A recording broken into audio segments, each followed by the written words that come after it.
Welcome to the new GVSU events calendar.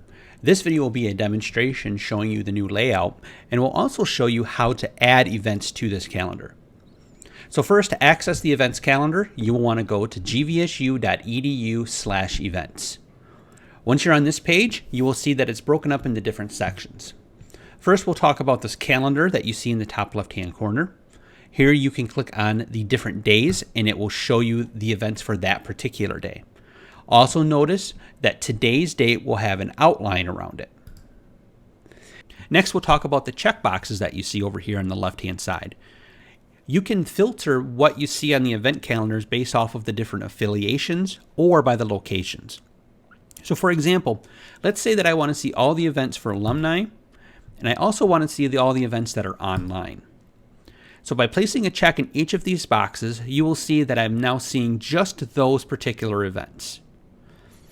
Now, if I'm ready to go back to all of the events, you'll see up here at the top, I have the option to clear search filters. I simply click on this link, and now I'm brought back to the main calendar. New to the event calendar is the use of tags. Tags are a way that you can create a label for the particular event. So for example, if I wanted to see all of the events that were considered academic, if I click on that particular tag, you will now see just the academic events. This will make more sense once you go to create the event. So just keep this in mind that this is what the tags are used for. Another thing with the events calendar is the way that you view this page. So right now we're viewing the events as a list, but you can click on this icon that you see here to change it from a list to a calendar view. And you can go back and forth between the two however you want to view the different events. So now let's add events to the calendar. And there are two different ways in which you can do this. First is from the events calendar itself by clicking on this button that you see here that says Add Event. And second would be through the Events module within the CMS. So I will cover that in just a moment, but first let's add an event from the events calendar. So to add an event from the events calendar, you will simply click this button here that says Add Event. From here, you will be asked to fill out a few fields. And so when you fill out these fields, it's important that you have good descriptions, that you use images, and that you provide the best possible content. So for this example, let's say that I am going to put on an event that is training on how to use this calendar. So for the title, I'm going to say Event Calendar Training. Under here, underneath the description, I'm going to want to provide the best possible description. Now that my description is done, I'm going to now want to add in the tags. You'll remember from the previous screen that tags are a way that you could put a label to the event.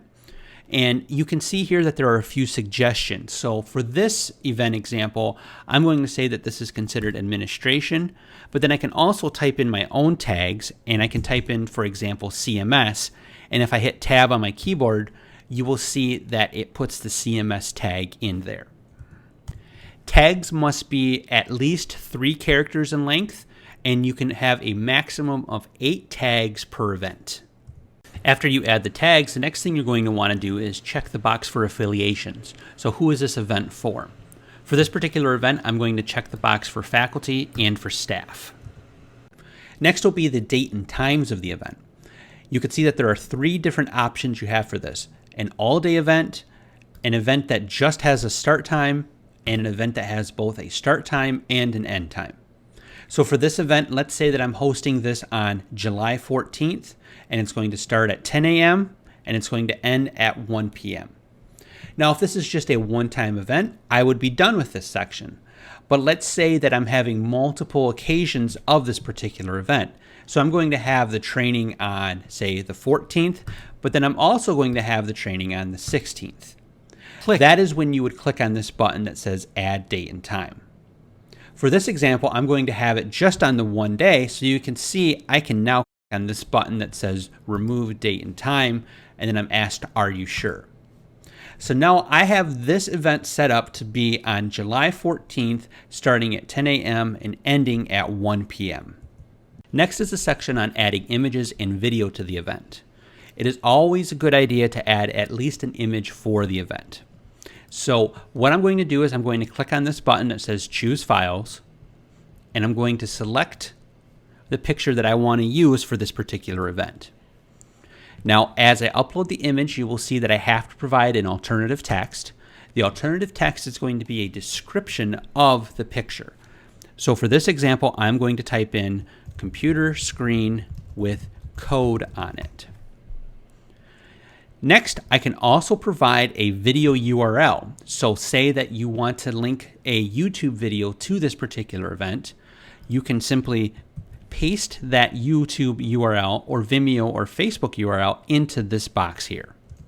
Next is the contact information. So this would be the information that you would put on the event if somebody has a question. So for this example, I'm going to type in a name. I could type in my email address. And let's also add in my phone number. Next is going to be the hosting department, organization, or business. So who is hosting the event? So for this example, I'm going to say that institutional marketing is hosting this event. Then you have to choose where the event is being held. So you can have a physical location, such as the Allendale campus or Detroit Center, or for this event, I'm going to say that it is online. Then underneath the location details is going to be where you could provide the physical address, building, and room number, or if there's a website address that you could put in there. You could also put in here things such as it's a Zoom meeting or the Zoom meeting URL. So in this case, I'm not going to put anything in there, and I'm now just going to click on the button that says Save Event. I'm now brought to this screen that shows me all of the events that I have submitted, and I will see at the top that my event has been published. I can view the event, I can also edit the event, copy the event, or delete the event from this page. From this page, if I click on the button that says View, I wanted to show you that if you scroll down to the very bottom of the event, you will also see buttons down here for sharing this event. So you can share this event via Facebook, Twitter, via an email, or you can copy a link to this page that you can then send to somebody. A new feature to the events calendar is you now have the ability to edit the event after you've submitted it. So for example, let's say the event that I just created, I accidentally put the wrong dates on. If I click on the button up here that says My Events, and then click on the button that says Edit, I can now come in here and make any changes that I want to. So for example, I need to capitalize the T in training, or I need to change the date that the training occurs on. Now that I've done that, I simply click on the button that says Save Event, and now my changes are saved. One last thing about the events is that when you submit an event, it will go through an approval process. You can see with this particular event that I have the words pending listed below it. When you submit an event, it will go to University Communications for their approval. Now that I've shown you how to add an event from the event calendar, now let me show you how to add an event from the CMS. So once you've logged into the CMS, you're going to want to have the events module installed. Once you have that installed, you're going to click on it from the left-hand side. Now for this example, I'm going to show you how to create a new event. So when I click on the button that says New Event, you will see this checkbox here that says Main GVSU Events Calendar. If I place a check in this box, I will now have additional checkboxes right here that allow me to choose the affiliations. I will also have the ability to add tags. So this is just like you saw with the events calendar. So once I fill out all of the information, check the appropriate boxes, and put in the appropriate tags, once I'm all done and click Submit, it will still go to University Communications for their approval. If you don't want it to go onto the GVSU events calendar, simply leave this box unchecked and it will simply go onto your events module. However, if you want the event you're putting in to go on the event module on your page, as well as the GVSU events calendar, simply check this box, fill in the appropriate information for the affiliations and the tags, and click on Submit. Once it's approved from University Communications, it will then be on both the events module on your CMS and the GVSU events calendar.